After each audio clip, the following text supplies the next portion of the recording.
Hello friends, ഞാനൊരു അത്ഭുതം കാണിച്ചു തരാട്ടെ. ഇതാണ് ആ അത്ഭുതം. അങ്ങനെ എൻ്റെ വീട്ടിലും ഒരു ആമ്പൽ വിരിഞ്ഞു കേട്ടോ.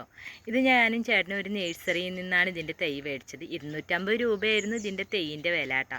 ചേട്ടന് വലിയ അങ്ങോട്ട് താല്പര്യം ഉണ്ടായില്ല 250 രൂപ പോയപ്പോൾ. പക്ഷേ ഞാൻ കുറേ വാശി പിടിച്ചപ്പോൾ എനിക്ക് മേടിച്ച് തന്നു കേട്ടോ.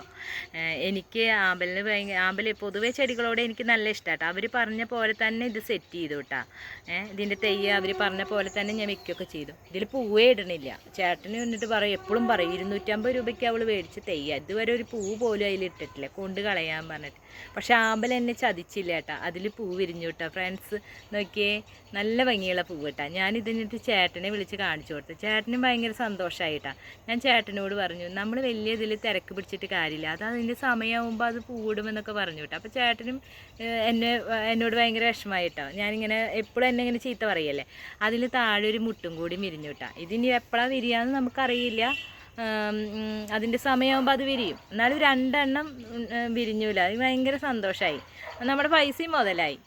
പിന്നെയെന്ന് വെച്ച് കഴിഞ്ഞാൽ നമ്മളിത് വെള്ളം ഇങ്ങനെ ഇടയ്ക്ക് ഇങ്ങനെ ഒന്ന് തെളി മാറ്റി കൊടുക്കണം. എന്ന് പറഞ്ഞാൽ അതിൻ്റെ ചീഞ്ഞ ഇലകളൊക്കെ അതിൽ വീണുണ്ടാവും. പിന്നെ ഇപ്പോൾ കരടൊക്കെ വീണെങ്കിൽ അതൊക്കെ എടുത്ത് മാറ്റണം.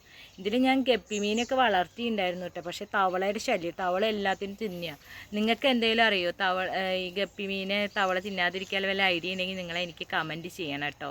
പിന്നെ ഇത് ആട്ടുംകാട്ടാണ് കേട്ടോ. ചാണകപ്പൊടി എൻ്റെ കയ്യിലില്ല. ആട്ടുംകാട്ടാണ് ഞാൻ ഇട്ട് കൊടുത്തത്. അവർ പറഞ്ഞു ആട്ടുംകാട്ടും ചാണകപ്പൊടി എന്ത് വേണമെങ്കിലും ഇട്ട് കൊടുക്കാം, അത് അതിൽ സെറ്റായിക്കളാം. അത് ഇങ്ങനെ ഇടയ്ക്ക് നമ്മൾ ആഴ്ചയിൽ ഒരു പ്രാവശ്യം വളം ഇട്ട് കൊടുക്കണം കേട്ടോ.